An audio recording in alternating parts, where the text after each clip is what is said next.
Ha? Buntis ako.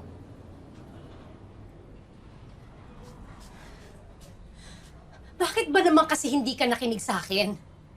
Ang tigas talaga ng ulo mo eh. Hindi ba sinabi ko na sa'yo? Gagamitin ka lang at sasaktan ng mga lalaki. Ma, ano ba alam mo sa pag-ibig? Eh, pera lang naman halaga sa'yo ng mga lalaki, di ba? Oo nga pala. Minsan din pala ako nagmahal sa tatang mo. Hindi ba ikaw nga naging bunga ng pagmamahala namin? Nangako siya sa aking babalikan niya ako. At tulad mo, naniwala rin ako. Ganyan din ako noon. Lumulundag ang puso ko sa tuwing may dadaang sasakyan sa harapan ng bahay natin. Pero nagdaan ang araw, linggo, buwan, hanggang taon. Ngayon sabihin mo sa akin, ako pa bang kwestiyonin mo kung anong alam ko tungkol sa pag-ibig?